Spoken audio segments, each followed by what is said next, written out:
Thank you so much, Regina, and thank you so much for... Thank you very much, Regina, and the organizers at the Cultural Academy here for organizing this amazing few days of cultural heads getting together and dreaming up a better sustainable future. I wasn't much in the early morning talks because I was on a Zoom call that I had to take, so I'm sorry about that, but I will be more present in the afternoon.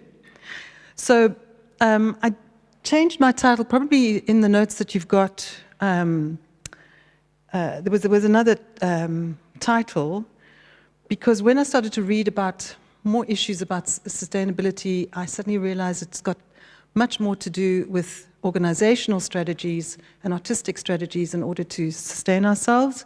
And I found out also, and I'll talk about this now in the talk, and it kind of like expanded my view as to how to address these issues of sustainability through organizations and our practices, and led me down the road into rethinking that sustainability doesn't always have to do with trying to save the planet in our work, but actually save ourselves in our own work.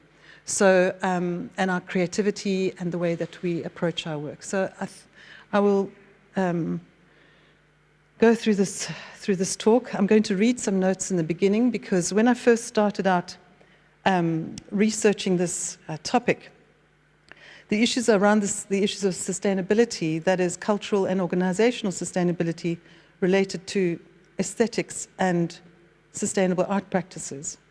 So, and to supplement by way of example, I want to share some of my mixed reality practices that use Screendance and AR to expand the creative and sustainable possibilities for contemporary dance and digital dance practice.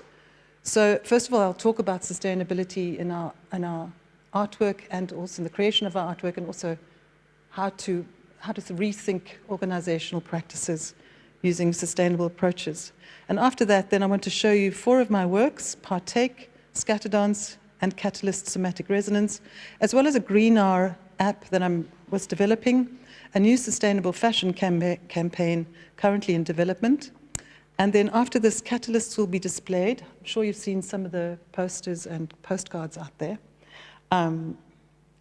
And you're welcome to download the app and use your scanner to activate the QR code, and you can then partake a little bit in the Catalyst installation. There is a Wi-Fi password over there, so you can do that as well, then download the app, and then you can actually hold your phone over the images, and it should trigger the Screendance works on there. So also just note that this is not a full installation work, but rather I've selected some images for you to activate. I just wanted to give you also some warning that there is some nudity in some of the works or some of the postcards there and some of the videos. So. Oh, sorry, I wasn't aware. Okay, I just think it's so echoey. Okay, if we go to the next slide. Thank you. So, upon starting this keynote, I had a somewhat normative view of sustainable art practices, which is often described as sustainable art, that involves making art not harmful to the planet, or art made using sustainable materials and methods. However, researching further, I found out that it is art that encourages conversation on aesthetics, sustainability, interdisciplinarity, and organizational sustainable practices that transforms the way we think about sustainability. So we're trying to generate conversation and what it means, because it means many things I found out with this research. This requires transdisciplinary knowledge and solutions that integrate art, science, technology, and management in a holistic manner with the use of aesthetics to serve as a mediating tool that translates individual creativity into sustainable messages. So that issue of aesthetics is the thing that pulls everything together, which has become, as far as I can see, very important from my point of view, because there's many different points of view. Analogous to the global discussion on sustainability, there has been increased interest in the aesthetic dimension of organizational life and how organizational sustainability may be related to aesthetics and art, according to Turin and Setankaya. Elisa Moldavanova here on the slide, states that sustainability may be viewed not only as an end result of natural and human-led actions, but also as a process, a means of creating and maintaining system equilibrium. Attention has therefore been turned to the dimension of organizational sustainability. Furthermore, values within a culture of sustainability can be successfully promoted through aesthetics and art, since multidimensionality and other ideas are naturally embedded in the process of creating, interpreting, and experiencing art that are valuable for sustainable thinking. In addition, in uncertain economic times, arts institutions and artists have to re-strategize their ways of securing funds and creating work. These strategies include diversifying revenue resources, changing operating strategies in order to reach wider audiences, enhancing collaboration with other arts institutions, promoting wider community goals by engaging in cross-disciplinary projects, and lobbying the state and local government for greater financial support. The old non-profit fundraising models and return on investment have been shelved in favor of greater collaboration and the development of interactive, interdisciplinary art making and participatory audiences, using very often a digital aesthetic for the younger people, sorry, that's what the paper said, who are more likely to prefer highly participatory forms of cultural engagement. So it's about this inclusiveness. And it's not only for the young. As an older person, I'd say it's also for me too. That elicits feelings, emotional responses, and value judgments or aesthetic responses. This multidimensionality and interdisciplinary understanding of sustainability is therefore naturally embedded in the process of creating, interpreting, and experiencing art, and is valuable for sustainable thinking, and thereby sustainable art making, serving as a counterweight to the technocratic and anthropocentric tendencies in society. So we're going to go to the next one. So after reading that, I suddenly looked back on my work that I've been doing for the last few years, and I suddenly realized that my work is highly interactive, highly interdisciplinary, and invites participation from an audience. So I just, I've taken on this topic that I didn't really know much about. I had a very narrow view, and then I've tried to analyze my work to see how that fits within my sort of term or my model that I've just described to you. So there's the works that I described earlier on. You can go to the next slide. All right, where are we doing for time? Right. So these works that I'm going to show you now, they're manifested by cross-disciplinary projects and collaborations between artists, working with different artistic disciplines, technologies, collaborations between various arts institutions, art museums, revenue sources, and in one case, a scientific research infrastructure that is building a neutronic accelerator. So scientists were involved as well. We mustn't forget about science, because they're quite willing to open their doors to do artistic research, and that has become quite a thing as well. So that's one way we could extend our work to make it more sustainable. In addition, the projects have lobbied for funds from the state and local government for greater financial support.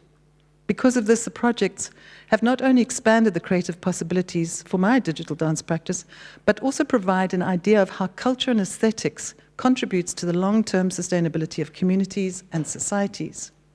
This suggests that values within a culture of sustainability can be successfully promoted through aesthetics, science, and art, since multidimensionality and other ideas are naturally embedded in the process of creating, interpreting, and experiencing art that are all valuable for sustainable thinking. So these works that I listed there show you how they reveal stories about human lived experience, somatic resonance, and affective states. These stories are more about non-linear embodied liminal experiences and somatic resonances. The projects are also about iterative technological and philosophical experimentation. And through these processes, the stories that we capture and share with our digital media begin with the moving body, archival processes, and then they ripple outwardly across over the field of technologies and apps to the audience to create a mixed reality. So it's kind of shared. And it starts off from the body, goes through the mediation process, and then goes into the body of the audience that's participating. So it's like a circular or figure 8 motion. Audiences immersed within this mixed reality access these embodied stories using their own mobile devices, and they carry these stories in their own bodies long after they have left the exhibition. So you then archive those experiences that you've just seen, and sometimes you don't know the answers immediately when you see the video, but then suddenly you're walking home and you're thinking, wow, something's affected me or changed me, because it's working on such a deep, embodied and somatic level. It's, as I said, dealing with affective states and states of resonance rather than something that's been intellectualized and created with words.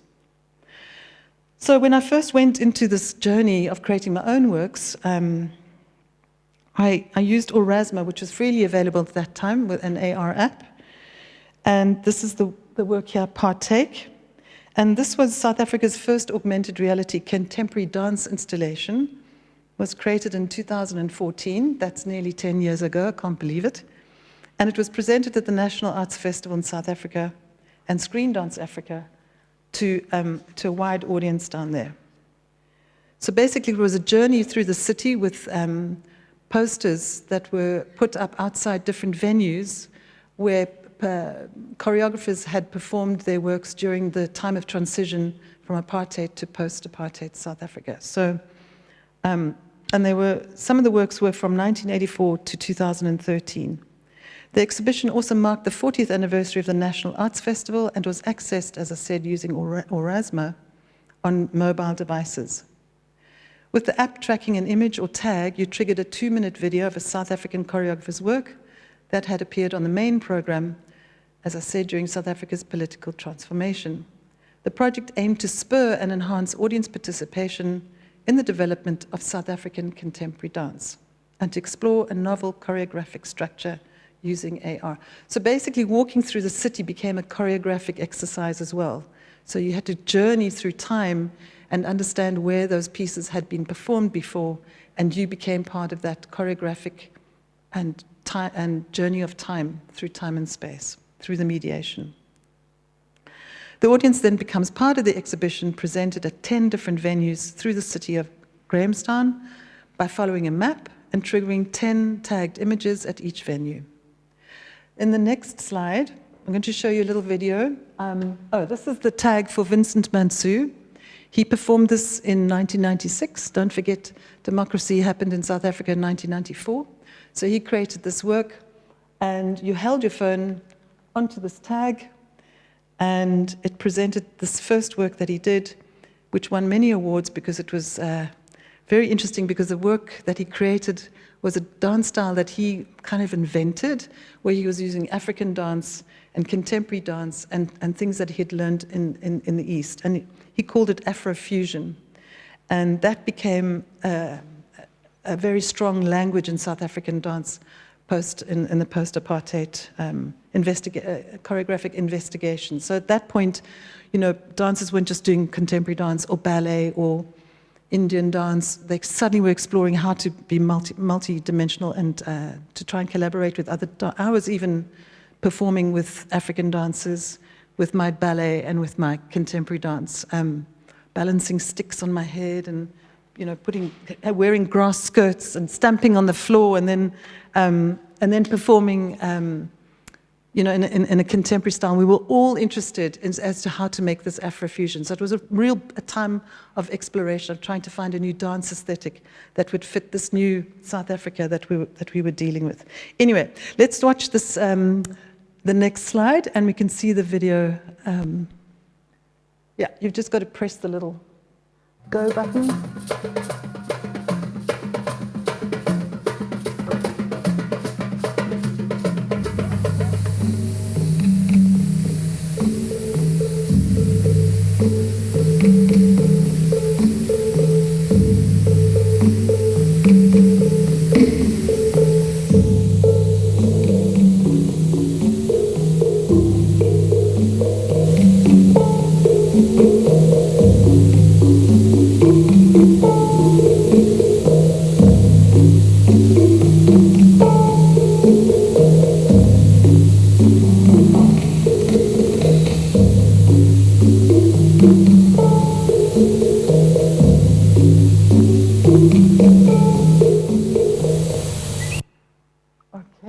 go to the next slide.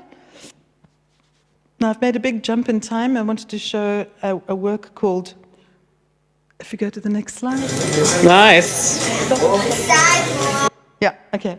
So I then, in 2021, I found myself in Malmö, and I created a work called Nanocosmic Aesthetics, Scatter Dance. And this was selected for an artistic residency program called Nanocosmic Investigations by the European Spallation Source. This is a big center in Lund, in Sweden, that are developing an accelerator.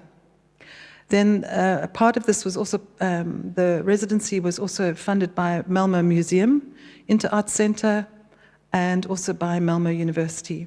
It was co-created by myself, a nuclear physicist, Emil Rofors, and media artist Keith Lim, and it premiered at Copenhagen Kulturnatten in 15th of October 2021 in the Science Institute at Copenhagen University. So we were really trying to get into the science and mixing the science and the art together.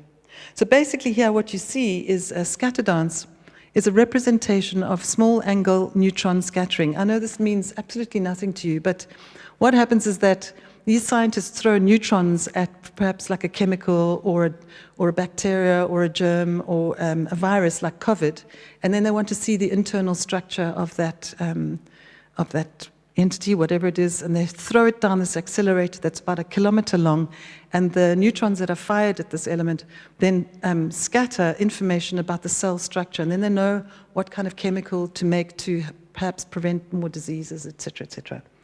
So, and these particles that are scattered, they get scattered onto a detector board behind this tiny little, might be a few cells of the virus, and because of the patterns that get scattered out behind the detector board, these are preserved and saved, and then the scientist then analyzes those structures and patterns that they see.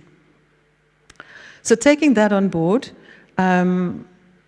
we then decided that why not replace the element that they're busy trying to decode or to understand and put the human body there, and then create this interface, not like real neutrons coming towards you, but through this Kinect interface here, you'll see just now, an interactive piece. So basically, we used dance, mixed reality, and ESS-inspired simulations to visualize and represent what happens when neutrons scatter off samples being investigated. And here the sample is the dancer. The dancer in scatter dance embodies the avatar through their own movement and interactions with it, and the neutrons flying towards them. So through this way, when you see the neutrons coming towards you and you interact with them, you're actually creating something in the board behind you. We wanted to later on introduce the idea of that very original scatter dance that you create on the board, to print that out so you would go home and say, oh, this is the pattern that I made behind me. So now we can go with the video. Oh, no, we've got to go back. There's a video there. Go back. Just put your cursor in the black hole. Nice.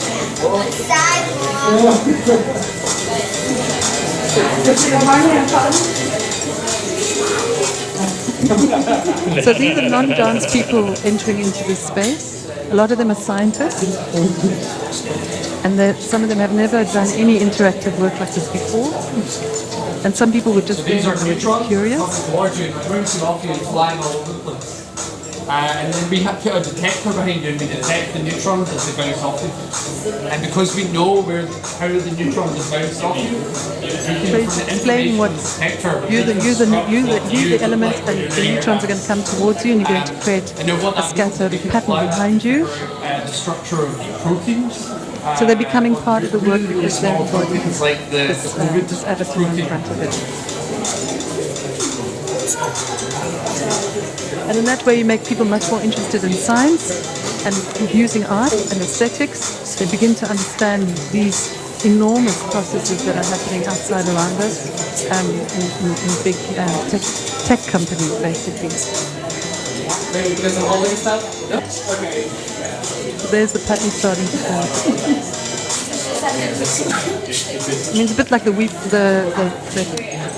I know it's been done before, but I think because of the context of science, I think it's kind of, and aesthetics, it changes things. So basically, scattering all those neutrons that are being bombarding you. Okay, let's go to the next slide. Okay, so coming to the second to last work, which is Catalysts, and it's called Somatic Resonance 2022. This is a choreographic exhibition of somatic body states from the work of Icelandic choreographer Margrét Sara Guðjónsdóttir. This work reveals intense and powerful choreography that was made from many hours in the studio, working with reflective somatic practices, screen dance, and deep tissue release called the full drop into the body. The deep and meditative quality of the work makes it an archiving challenge.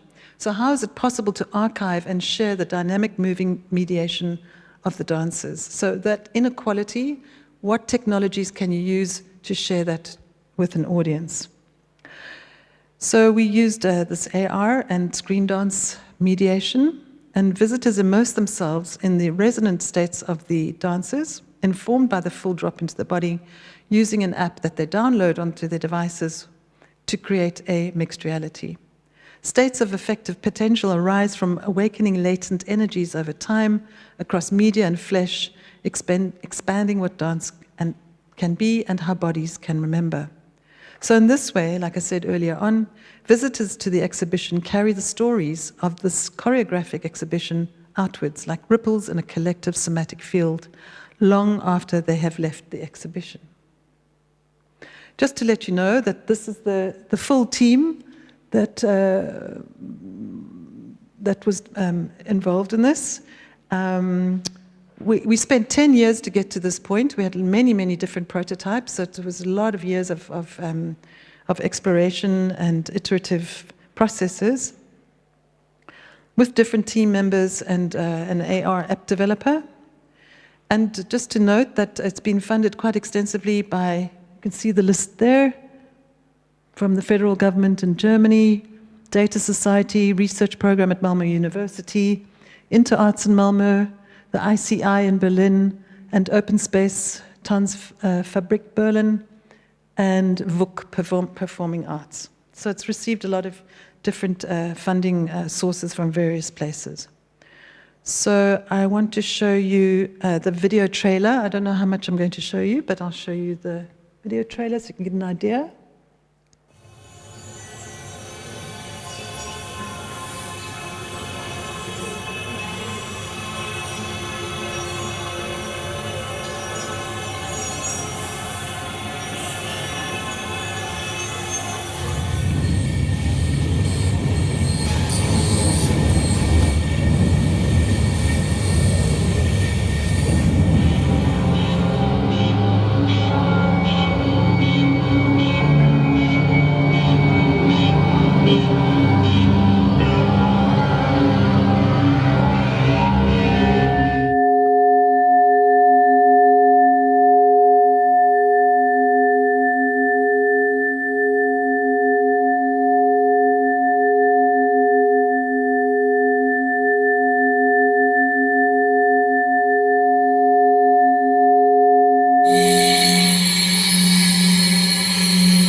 So we come to this last one. You will experience the videos. We'll show you about how to download your app so you can actually experience that Catalysts piece. So working through my dance media company that I've just recently established in April last year, I'm working on an AR app or a web AR app called Greener, which uses AR or web AR to promote sustainable fashion practices or sustainable brands via sustainable fashion campaigns. So this is something I thought of as a business model to try and be sustainable in my practice. So AR technology offers a unique opportunity to create immersive and persuasive experiences that can influence emotions and change behaviors in the viewer. AR may be considered to be an incentivizing, so incentivizing people to change their behavior because it can mediate movement and flows of emotion that the viewer embodies. That's what we talked about earlier on. This form of mediation may influence the emotions and could actually educate people about certain things, about sustainability and fashion, and perhaps even change the way that they buy their clothes. I believe that the Greener app has the potential to raise awareness about the issue of fast fashion and encourages viewers to make more sustainable fashion choices, such as recycling, repurposing, and reimagining clothes that should become a worldwide concern. There's billions and billions of items of clothing that are thrown away annually. And in fact, you can see these piles of clothes from space. They are absolutely enormous. They're like big mountains. So what I want to do is produce a fashion dance video for each company that sells sustainable fashion with seasonal advertising campaigns featuring dancers in a screen dance video performing in their clothes to showcase their unique brand and to promote their sustainable practice. Viewers will see posters outside in the city of Malmö, download the app to trigger the media tagged or use web AR and hold their device up to the poster or to the shop, and then you'll be able to take full in the video, the dance video that I've created. So you can do the same thing right now. I made a very short little video as an example. If you want to hold your phone up to the QR code there, you can then activate the sustainable fashion video right now.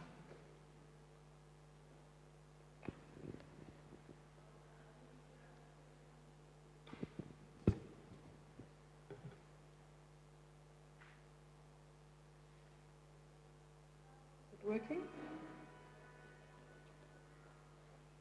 You can leave the sound up if you want.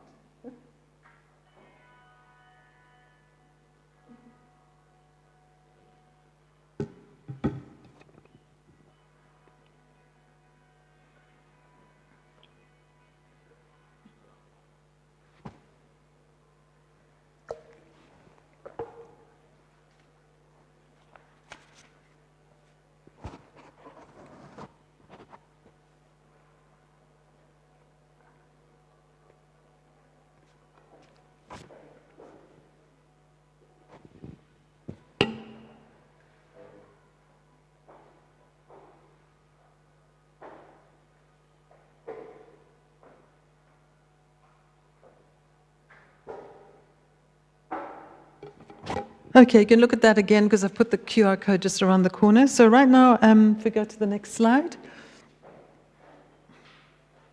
So you're invited to come up and experience the Catalysts exhibition there. It's not the full, all the tags, but basically you need to go to the Apple Store or to the Google Play Store for the app. It's called Catalysts Somatic Resonance. You need to download that and start the app and then hold your phone over the images over there, and you'll trigger the media that's tagged onto the images. There's a Wi-Fi if you don't want to use your own data. There's a Wi-Fi guest Wi-Fi password that you can use, and I've also pinned that up around the corner there. So basically, yes. I don't know if you've downloaded it yet, but I've put instructions over there as well. If you want to find out more information about me and my company, then I've also got a QR code that you can go into the next slide. There's my web details, my QR code for my company, so you can check out my company. And that's it. Thank you very much.